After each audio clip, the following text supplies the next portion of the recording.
from 1920. There's the question here. Anybody know what state is called the Wolverine state? Go ahead. The Michigan. Michigan, exactly right. This one's called the Wolverine Blues. It's by a man named Jelly Roll Morton, who was one of the most influential composers of the early jazz era. A lot of people don't know his name, but it's a really fun sounding song and very, very, very characteristic of the period. The Wolverine Blues.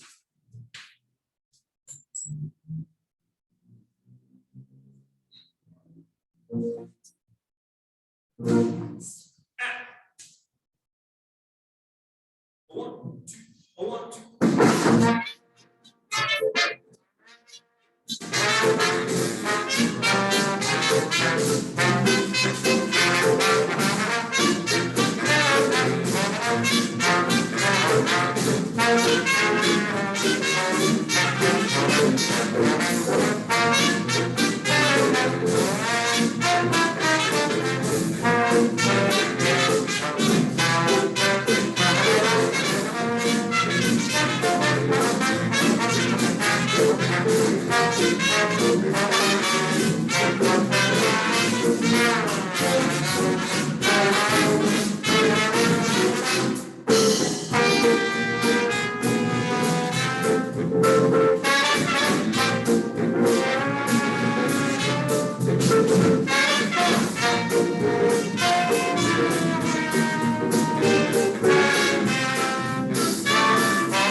Yeah, so great opening number. Like I said, very characteristic of the 1920s.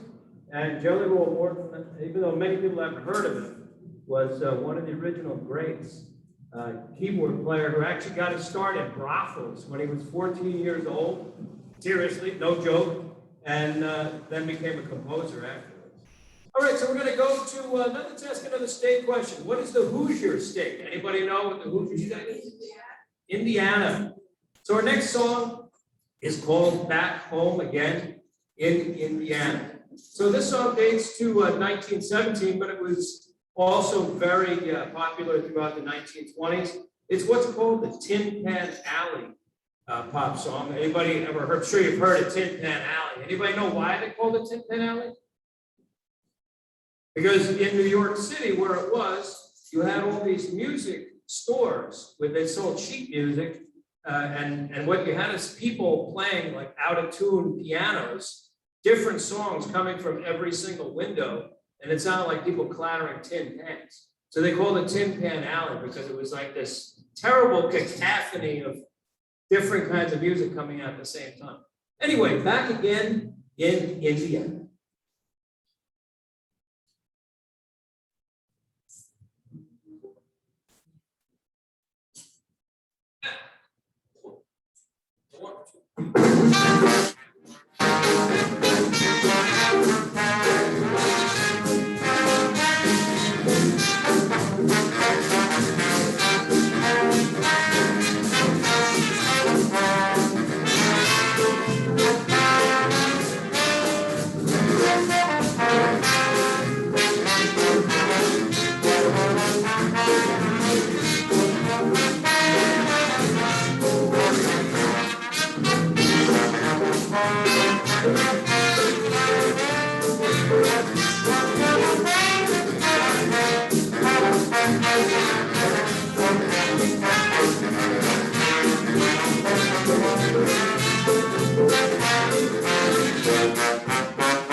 Thank you.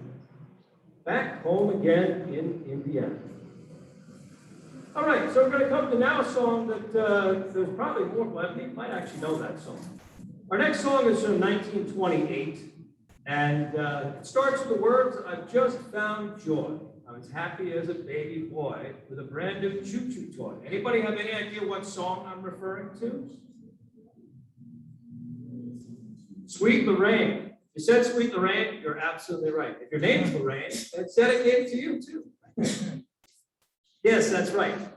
This song was written by Cliff Burwell and Mitchell Parrish, and many, many different versions of this song. My personal favorite is Nat King Cole, who sang this in 1940, but many, many versions of this, and I hope you enjoy this one as well. Very different feel this time. Now we're going to go more for a ballad feel. This is not going to be for that aggressive Dixie, but we got plenty more of that too.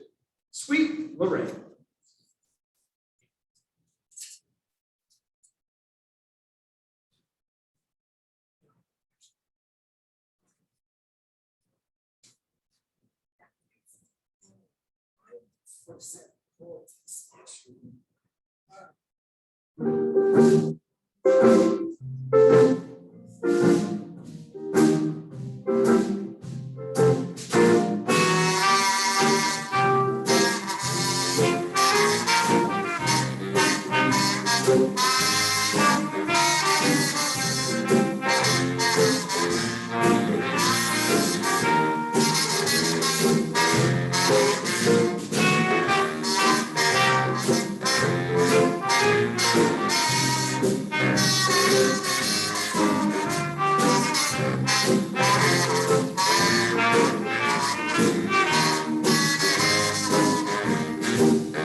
Thank you. Sweet Lorraine, for all of you who just joined us, from 1928. All right, now we're going to come to what's called a barn burner. So in the Dixieland world, a barn burner is it's a fast song, very energetic. And the next one is one that you might know as well. It's one that's attributed to Thomas Fats Waller. I'm sure many of you have heard of Fats Waller, who was a very gifted stride pianist of the era, going up into the 1940s at his death, and also written with Andy Razak. So the song is called Honeysuckle Rose. And as I said, countless musicians have done this one, including Willie Nelson, in fact, which is kind of weird, but he just certainly didn't do it the way we're going to play it. Yeah, certainly not. And Nat King Cole also had a great version of this as well. I think everybody had a great version of this one. Honeysuckle Rose.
You know, it's funny because a lot of people say we started as a Dixieland band. We played a lot of different kinds of music now. But way back when, people used to say, well, that stuff's corny, that old music. But when you hear it how it's supposed to actually sound, it actually doesn't sound corny at all. When you bring it back with a with the horns. It really gives it the life that it was intended to have. We're going to do one more ballad. And this is another one I think that many of you are going to know. This is another one associated to Fats Waller. We're big fans of Fats Waller up here. If you like this era of music, you kind of have to be. This is one that I think some of you at least are going to know. It's called Ain't Misbehavin' from 1929. Anybody here ever heard of debtor's prison? Yeah. Ah, yes. For those of you that don't know what it is, 100, 150, whatever years ago, you could go to jail for not paying debt. That was the thing. So the narrator is singing about how he's not misbehaving because he's locked up. Yeah, actually, just to clarify that, that's exactly true. When Fats Waller was asked what the song was about, he said that he was lodging in alimony prison when he wrote the song, which is why he wasn't misbehaving. That's true. I don't know if it's true that he was really in alimony prison, but I do know that he said that. Ain't Misbehavin'. This is another slow one for you. There's actually, I think there's a sequel to this song. It's called Keeping Out of Mischief Now. It has like very similar lyrics and same concept basically, but a different song. It's relevant. Dixieland's a mischievous style of music.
Thank you very much. All right, we're going to come to another one, another real famous one. This one's going back to 1910, but another song that was popular right up through the 20s. And this one, another Tin Pan Alley one, and it's called Chinatown, My Chinatown. Now, interesting about this song is that the original was also a slow song, or it was a slow song, not also, but it was a slow song. But once they started playing this in the sort of hot jazz tempo, it sort of never went back. So if you don't know, as we always say, before jazz was considered cool, it was considered hot. So back in the teens and the 1920s, exactly what we're playing was classified as hot jazz. It wasn't until the 1950s and 60s when jazz became cool. So this is one of the reasons we like it so much. Like I said, it's got a lot of toe tappers and a lot of stuff going on in these songs, and it's really one of the true American styles of music, the old hot jazz. Anyway, Chinatown, My Chinatown from 1910.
Thank you so much. All right, so I'm going to take a few moments to introduce the band members to you so you know who's up here in front of you. So I'm going to start on my right and your left. The young gentleman in the front is Ron Chatapatye.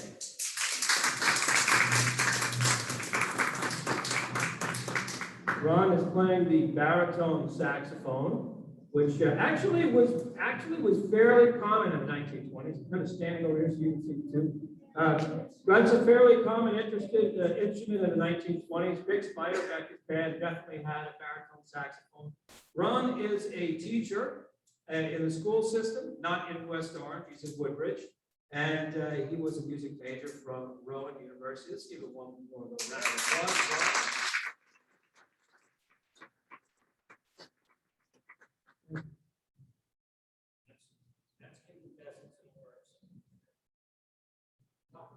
Don't knock it over. Okay, on my left and your right is Roop Chatapatye. Roop is playing the trombone and the flute. Roop he's a chemical engineer who graduated from Rutgers University in New Brunswick, and he works for a chemical company, and he also tutors children in math and science on the side. So a round of applause for Roop.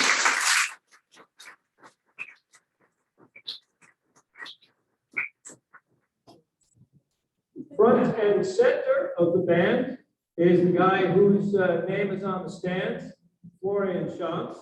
So Florian, I'll give you a couple of facts about him. Florian started playing the trumpet when he was 6 years old. He started this band when he was 9. He won the Louis Armstrong Award for Jazz Achievement when he was 11.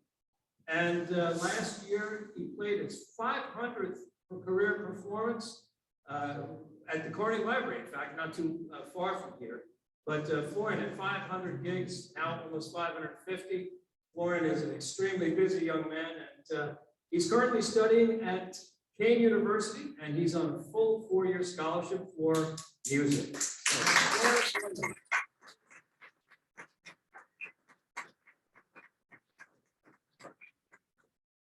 On the drums, we have Ron Tierno. Ron is a magnificent drummer. He's a Broadway pit musician. If you've seen Cats, he played that show for 11 years. He's played so many shows on Broadway, I couldn't even possibly name them. But this guy's the real deal, and you can hear it when he plays the drums. He's a fantastic drummer and a lovely guy as well, a real nice guy. Ron Tierno on drums.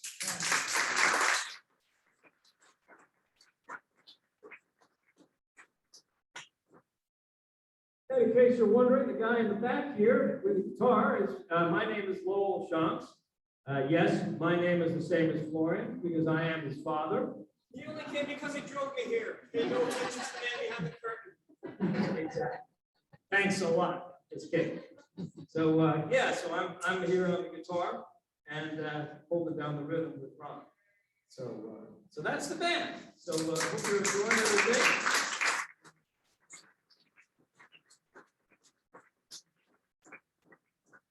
We're going to come to a song now that's in a real staple in the jazz world, and it was written in 1914. It's called the St. Louis Blues, written by W.C. Handy. Now, I'm not going to talk too much because I just did the introduction, but what's interesting about this song, when we think about blues, we think of guitar players and Stevie Ray Vaughan and all these kind of guys. But W.C. Handy was a cornet player. And this was written to be a cornet piece or a trumpet piece. And it's a song that's it's remained popular. Versions have been made right into the current day. And I hope you like this one. It's a true blues, the way that we feel it's supposed to be played. And maybe you'll hear a little bit of roaring here. We'll see why you put the roar in the roaring corner. But we'll see that during the solo. The St. Louis Blues.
Thank you very much. So I always tell Florian, that's the way to get the girls, do the growl on the trumpet. Girls all like the growl. I also added a little toilet humor in there. I literally used the toilet plunger to make that wah-wah sound. Yeah. That's what they used back then. Yeah, They still use it to this day to make that sound. That is 100% accurate. That's what people did back then. A lot of musicians still do today. The old toilet plunger. We don't like the $50 metal ones. It's just become part of culture, and they sound better. Also, if you have to admonish Charlie Brown for not doing his homework. No, teacher, my homework is right here. This is where my dog is. All right. Little humor. Very little. Just kidding. All right, so we're going to go into another song. This is one I think that probably most of you will not know. It's called Everybody Loves My Baby. Although there were some famous versions of this song. Louis Armstrong, of course, had one. I think Doris Day actually recorded this in her movie, Love Me or Leave Me. So maybe you will know this one. Anyway, we're going to play the entire song. There is a slow introduction, and then it goes into a faster Dixie. Everybody loves my baby. I was going to say Raymond for a second. I was going to say Raymond for everybody loves Raymond. He's the baby.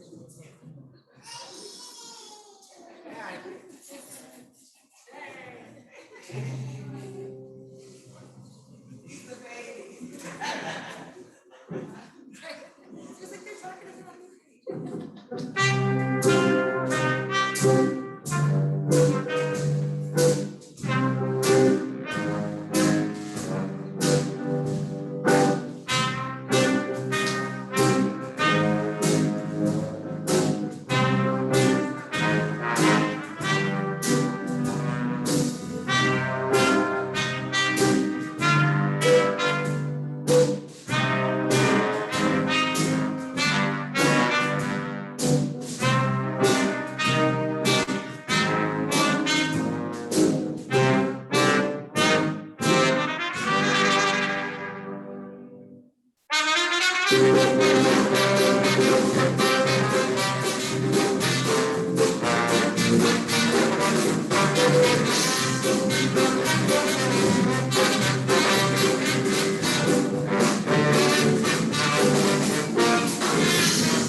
All right, thank you very much.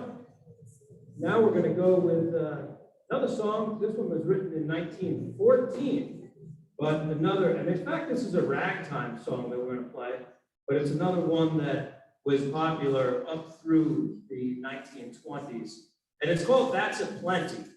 It was composed by Lou Pollock, and there actually were words to it, although I've never actually heard them sung. Anybody remember Jackie Gleason? I think Jackie Gleason used to play this. I think Jackie Gleason used to play this one. That's a Plenty. So what's interesting about this is a lot of the old Dixieland songs, the early Dixieland, well, it's all old. A lot of the early Dixieland songs like this were actually based on marches. And you kind of get a march sort of feel. And then what they did was they put in what's called a dog fight. So the dog fight is kind of like a cue that something big is about to happen. And that's very characteristic with either marches or early Dixieland. And you'll hear that in this. It's almost like you'll hear the trumpet fighting with the trombone. You'll know it when it's happening. I just wanted to point it out because it's a very stylistically accurate thing that they used to do, and well, we still do. In fact, you're going to see it in about 2 minutes. That's a Plenty from 1914. If anybody wants to know why it's called a dogfight in military terms, it's because back when the Air Force, back when fighting airplanes were new, the airplanes would stall midair, so they would have to dive down, and then the engine would like cough back to life, like, and it sounds like dogs barking. And then that's why it's called a dogfight. Straight to the moon, Alice. And this is another one that's known as a barn burn. That's a Plenty. I don't know if I'm old enough to be allowed to know. With streaming audio, a video, you know anything. Make it night.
love that stuff.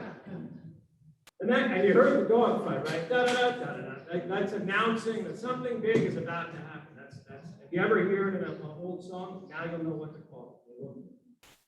All right.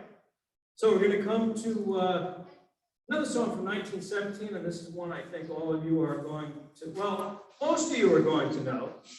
Some of you are going to know. But all of you can help us with this one. And Ruth is going to give you some instructions. The song is called The Tiger Rat. It's one of the most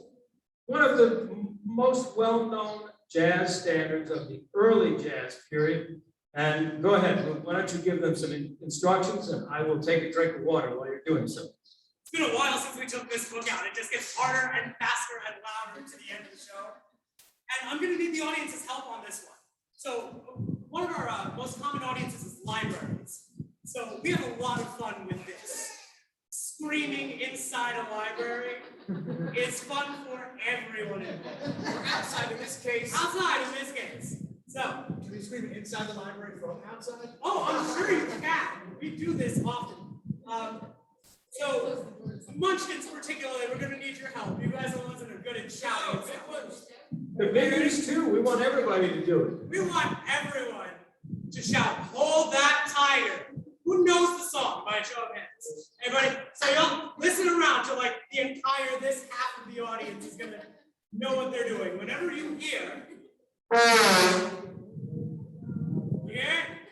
hold that tiger, it's gonna happen a lot. Let's practice a couple times, ready? Hold that tiger.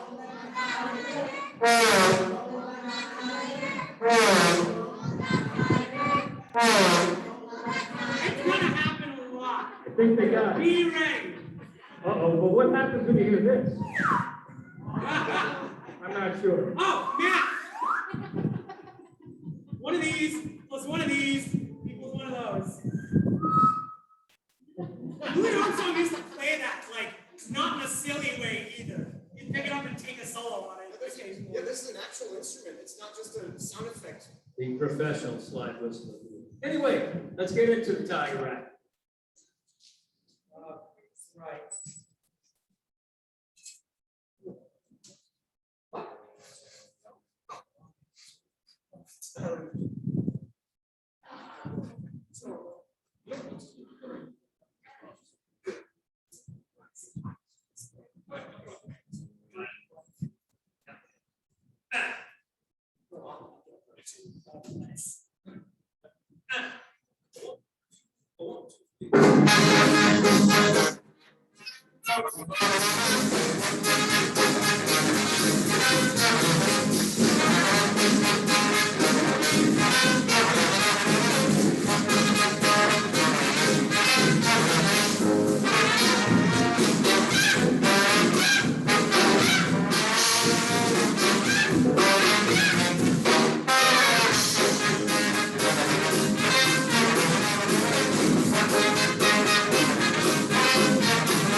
Thank you.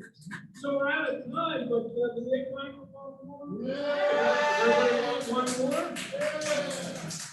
Think we got one more. All right, so we're gonna play for our final number.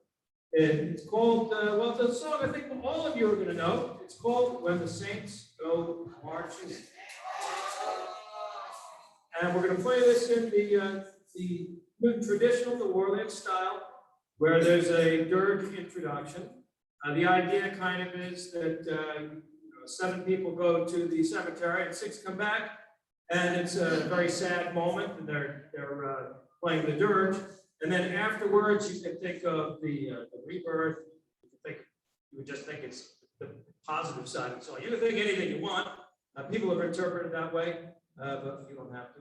Why? But anyway, but that's typically how it's interpreted. It's interpreted where it's like the life and the rebirth as you get to the happy side of the song. So before we do this one, I just want to thank everybody for coming today. It's been our pleasure to be here. And if somebody wants to take one of our cards, then please, we have a little card. We have some cards stacked at the front. If you know another library or any place else that might be interested, we play it all over the place. You play for towns, libraries, retirement homes, Or mitzvahs, weddings, whatever you want. yeah, whatever. What inside people have. Look, we've done parties like that. We'll do a summer party. Bars, yeah. Anyway, so when the Saints go marching. One more quick educational note. Those of us that are familiar with literature, when a writer references some previous work, we'll call it a literary allusion. But we do that in jazz too. It's called quoting when we do it here. Listen during the solo section for some songs you might recognize. This chord progression is relatively common. You can fit a lot of different interesting stuff over it. Did anybody go to any of the universities we've mentioned thus far? Well, okay. That's fine anyway. Charlotte Knights. Lovely. There you go. State College.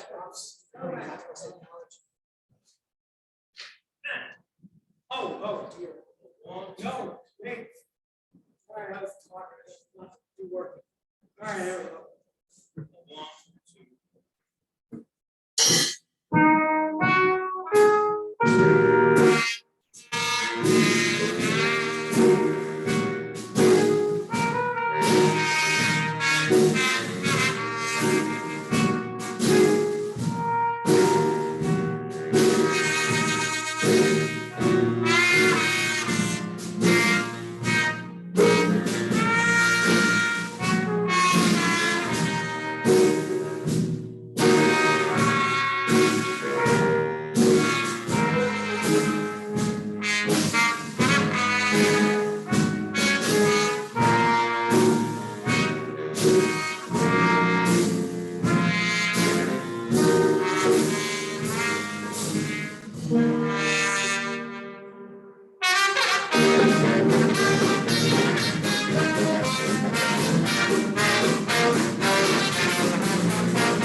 Thank you so much. Thank you everybody for coming. Thank you very much.